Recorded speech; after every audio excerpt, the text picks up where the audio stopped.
Hello, my name is Eric, and today I'm going to describe how Hearts of Iron 4, made by Paradox Interactive, does a very good job of showing off what Total War is. So, if you don't know what Total War is, according to the Oxford English Dictionary, it is defined as war which is unrestricted in terms of resources or personnel employed, the territory or nations involved, the objective pursued, war in which civilians are perceived as combatants and therefore as legitimate targets. So I think this game does a very good job of showing off what that is. So Hearts of Iron 4 takes place. It actually is I guess it's a kind of strategy game slash simulation of the Second World War, but not really in the sense of like a real time strategy game like Company of Heroes or we're controlling like a squad of soldiers or whatever like that. It's you're controlling an entire nation during the Second World War. So in this case, I am playing as France. And I think what I'm going to do is kind of describe the situations kind of going on within this game, and then I'll kind of describe how this game, Hearts of Iron 4, does a really good job of showing off what Total War is. So right now, I am playing as France, and as you can see over here, it is currently 1942, and the Nazis have taken over, or at least Nazi Germany has taken over Germany, Belgium, Netherlands, and Scandinavia, except for Finland. So that's Sweden and that's Norway over there. The Italians have taken pretty much all of North Africa, and they're beating up the British and the Belgians in Africa right now. And I think the Japanese are not fighting anybody. Actually, it's Korea. Really interesting. Korea's a thing. Are they communists? Actually, let me check that quickly. Kind of. They're fascist. Okay, cool. So in this game as France, I decided not to declare war in 1940 or 1939. That is mainly because I would have been swamped by Nazi Germany, and plus they have more factories than me. They think I have about 176, and they have a lot more than that number. So once I declare war, you'll see how many factories they have. So as France, decided not to attack Nazi Germany. I allowed Nazi Germany and the Axis to kind of do what the Axis did historically. So that means they historically took Belgium and the Netherlands. They took over. No, actually didn't take over North Africa, but that's going to change very soon. So I kind of let them do that things. The only thing that hasn't happened historically is, of course, France is still here in 1942, and this is a very strong France, not a very weak one. That is. So pretty much I've been seeing out the war, building up my defenses. This is the Maginot Line here. As you can tell, they have the highest level of fort you can get, so it's going to make it pretty hard to get through. I've also built fortifications along the Belgian border, and I've now just built fortifications along the Pyrenees. Yeah, the Pyrenees across Spain because Spain is going to get involved in this war because they've joined the Axis, which kind of Spain never really stayed neutral throughout the entire war, so that's another big thing that's happened. So that's kind of what's going on right now. I'm about to attack and join the Allies right now. But as I do that, let me describe how this game does a good job of showing off what Total War is. So the basic thing I want to show off is like the resources put into a conflict. So of course, one of the big resources you need is manpower. So right now I'm at 0 manpower. So that's basically how many men I can pull to recruit into my armies, either Navy, Army, Air Force, anything of that nature. So biggest thing is your manpower. In terms of Total War, pretty much almost all of the almost all of the power or population within your nation is put towards warfare. So does it mean that means some people are put towards fighting the actual war, like being soldiers or airmen or airwomen, I guess you can say. So that's one part in which your population is used. Another part of your population is used is to factories. So almost all the factories are being put towards war effort. Either they're actually building weapons of war, or they're building up fortifications, or anything that will help the war effort, or even help build more military factories. So that's something I'm going to describe in a little bit. Just kind of give you a scale of how they done this game. I think in other games they kind of bring in other games. I think the Total War series, what they do is that they kind of they bring those things in the scale. So when you see an large army, you only see maybe like 1,000 soldiers on screen. But in this game, when you're looking at a division, it's literally a division. So if you can look at, let's say, This is a mechanized infantry mechanized division. You can have about, let's check it out right now. Oh, there we go. In this mechanized division, you have about 8,000 soldiers within this division. And then you can kind of tell along this line how many soldiers are in this line. So if you want to check, you have about 414,000 soldiers here. On this front line over here with Army Group 3, Army Group 2, I guess. Yeah, Army Group 2. Along the Italian-French border, and I guess there's also fortifications over here. You have about 463,000 soldiers. And then this, actually, let's make an army group over here. So in this army group now, we have about 266,000. So that's a lot of soldiers on this front line. So we're dealing with millions and millions of soldiers in this conflict. And of course, with the Second World War, I mean, total war really began with the First World War.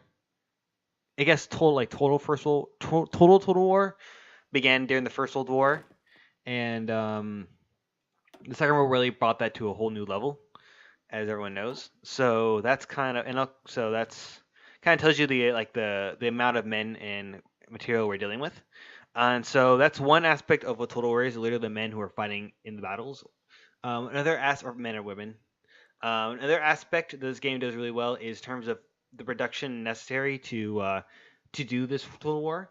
So another aspect of total war is using all the resources you have. So another resource you have is the amount of factories and the items needed to produce said weapons and things of that nature to keep your troops supplied and things of that nature. So let's look at production and how that does it with this game. This is not really like a total a way how to play this game, but I think it kind of shows off.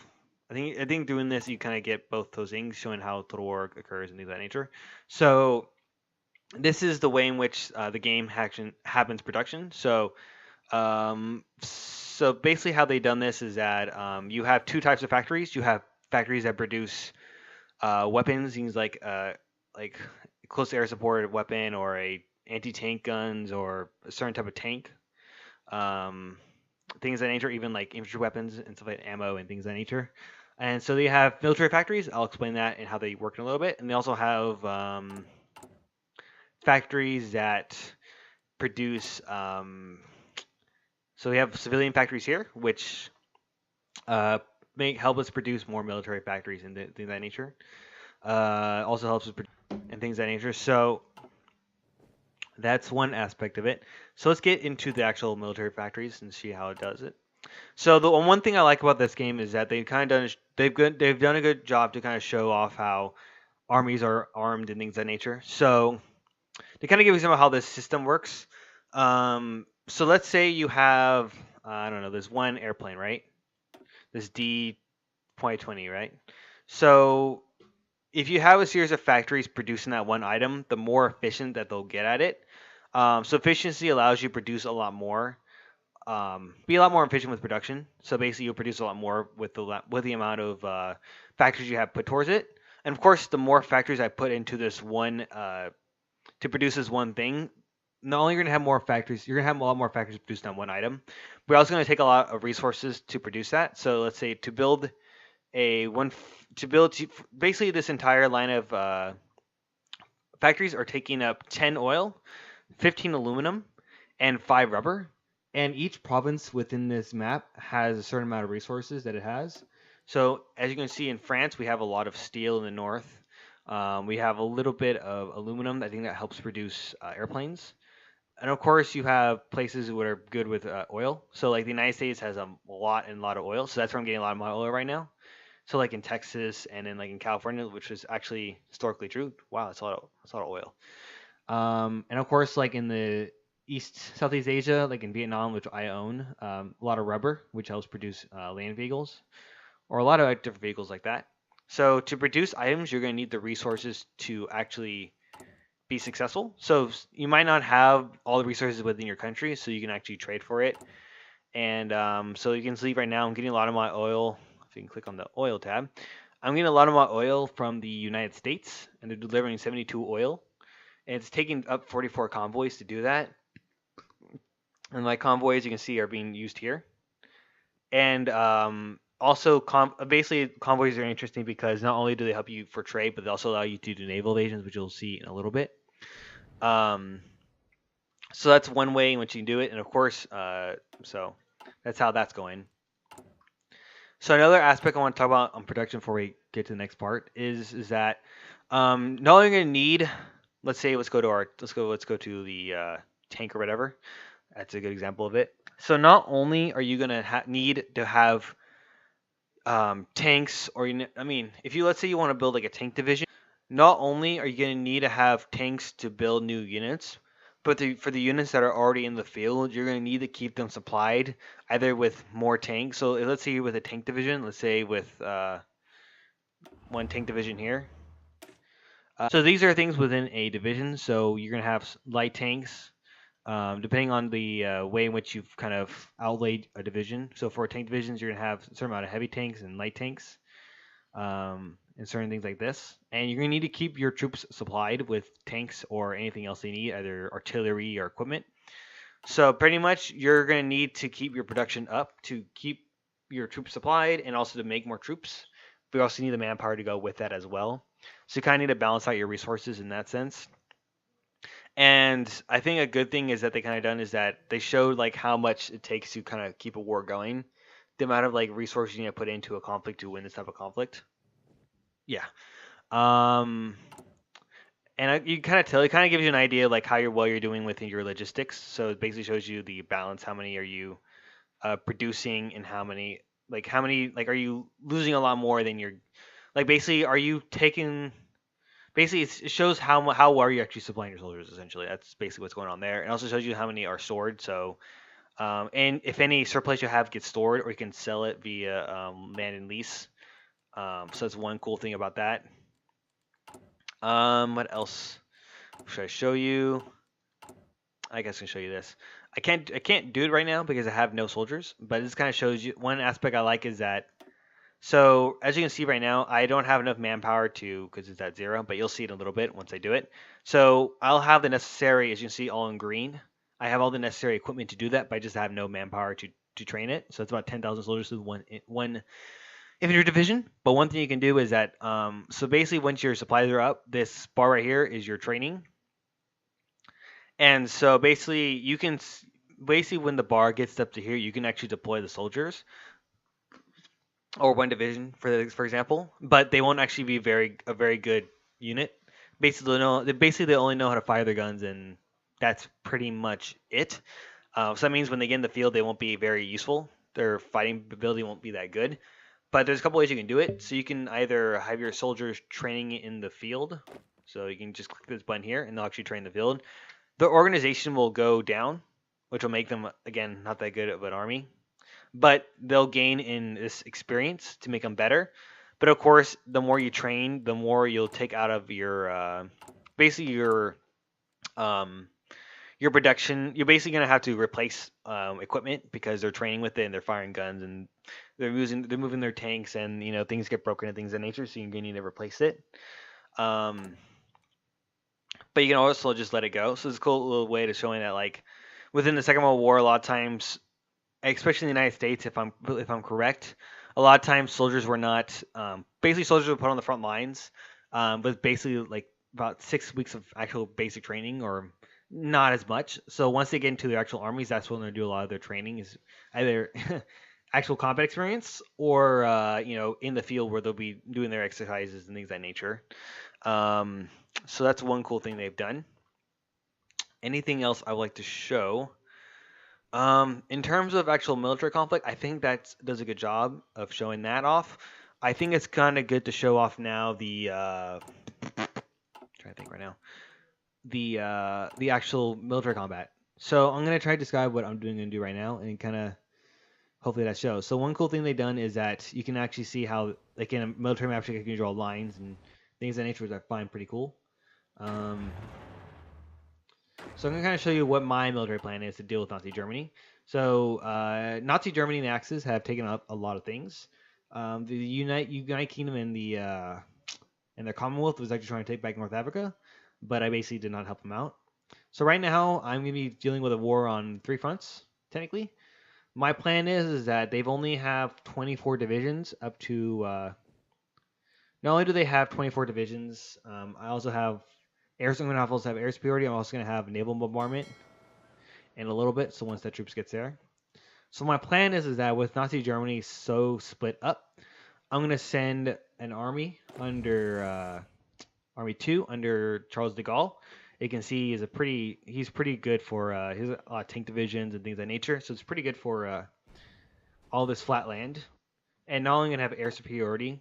So once I have, you can see how much is going on over here, which is pretty crazy. I'm going to have air superiority over the region. So it'll make my troops a lot better. And while that's going on, the Spanish will probably launch an attack on the Pyrenees. Luckily, I built 4, so hopefully they can hold on. So what I'm going to try to do is that I have 10 divisions under a General Philippe Loarc.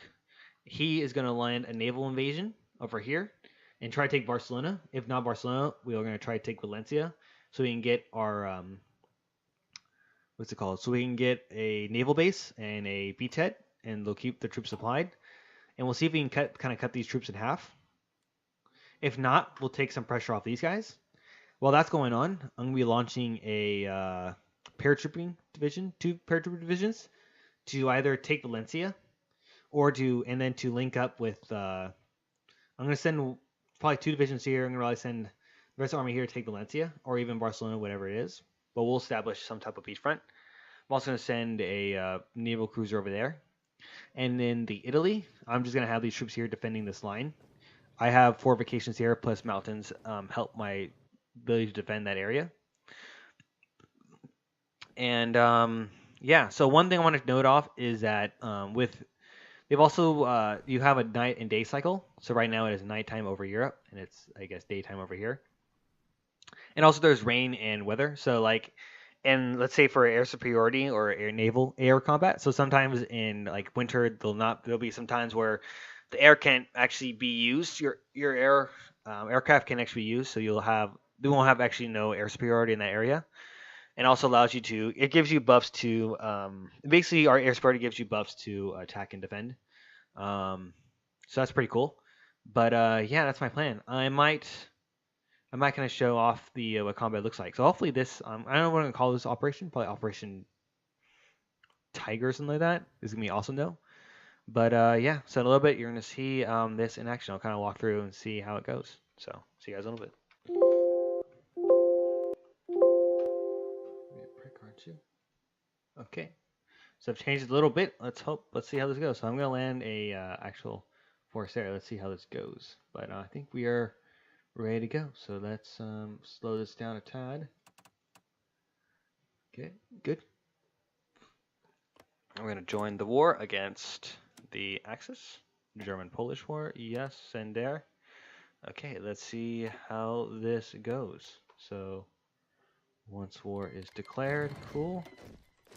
We're going to send our Air Force over there, which is going to be awesome. And then we are going to also let us get extensive conscription, so I'll increase the manpower we have. One cool thing I want to show off is that they've done a good job kind of bringing in like realistic design tanks. It gives you better tech in certain areas, certain industrial companies and that nature. Like in the United States, it'd be like Ford and things of that nature. So it's pretty tight. Yeah, so.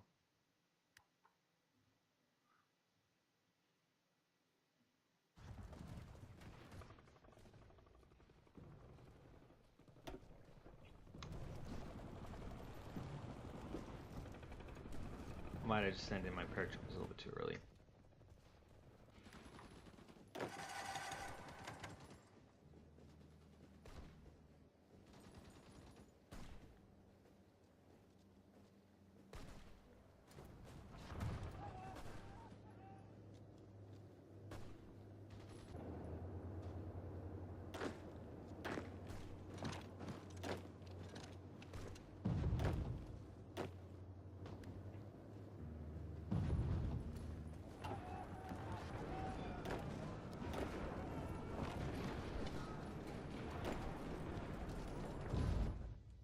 So now we've done that. Let's see if we can actually do a Hopefully they get there soon.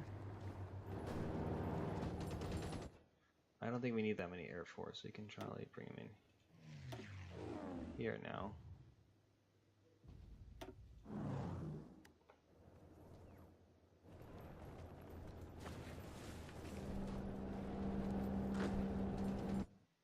Almost to Barcelona. So we've now screwed them up a pad. So let's actually build more. Let's get some more fortifications going. I mean, some more military vectors going. I'm gonna have it. Let's build some more. Cool. Let's build some more tank divisions. Yes, let's do that. I'm gonna need more oil. Let's get that oil. Let's get that oil. Oh, so one thing I want to add before we let off on this, you can kind of see things are going interesting. So one cool thing about production is that, let's say you want to build, let's say, a new light tank, but let's say you don't want to build the next technology of the light tank, because what happens is that, let's say you want to build a new light tank. So if you want to build something else, if you want to build something new in that one, let's say tab or whatever. Once you switch that new item, the efficiency will go extremely down because essentially you're building a new item. But let's say you gain enough of these military army experience and you want to say build a variant of that vehicle. It allows you to create a better tank without sacrificing for efficiency. And this is something that's historically done by soldiers in the field. Like I know with the Sherman tank, they added armor to it. They put some special things on it to make it unique and also make it more reliable. So you can add a bigger gun, engine, make it more reliable, and put more armor on it. So that's cool. One cool thing they did. But I'll probably just speed it up. So yeah, this is pretty much the game. So anything else to be showing? No. But yeah, this is kind of how Hearts of Iron 4 kind of shows up what Total War is. But yeah, hope you guys enjoyed this, and talk to you guys later.